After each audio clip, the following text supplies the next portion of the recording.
On découvre d'abord que le crime terroriste qui coûtait la vie à ce professeur était lié de façon directe et matérialisée par la propagande islamiste sur les réseaux sociaux. C'est-à-dire qu'en 11 jours, ce professeur a été diabolisé.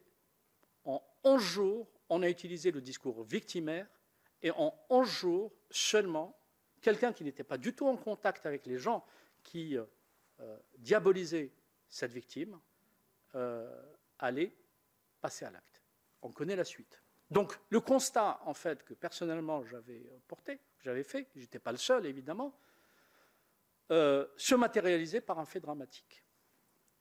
Deuxième événement de hasard, le 2 ou le 3 octobre, au moment du discours des Mureaux, Christian Gravel est nommé au CIPDR.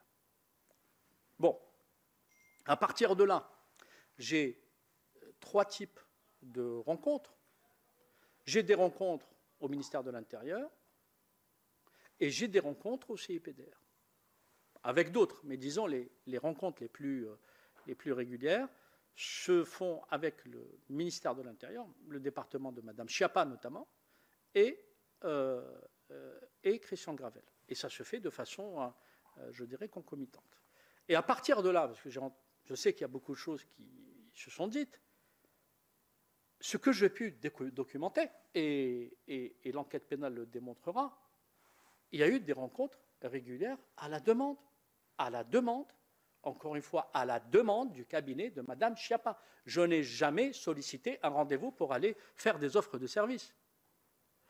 Les différents conseillers, celui que j'ai appelé conseiller 1, avec lequel j'ai une relation très cordiale aujourd'hui, parce qu'il n'a jamais agi de façon qui pourrait me laisser penser qu'il y avait quelque chose de malsain.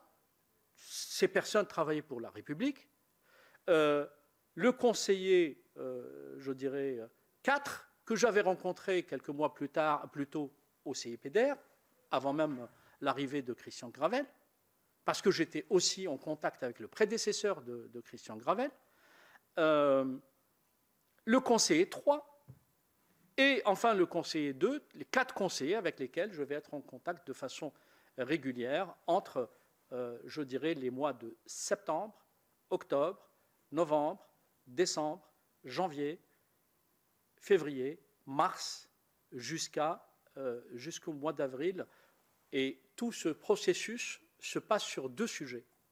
D'abord, des consultations pour alimenter la ministre dans le cadre de tout ce qui est compréhension de la future loi séparatisme, etc., enfin de ce qui allait être la loi séparatisme, etc. Ça, c'est l'alimenter afin qu'elle comprenne quels étaient les enjeux, etc.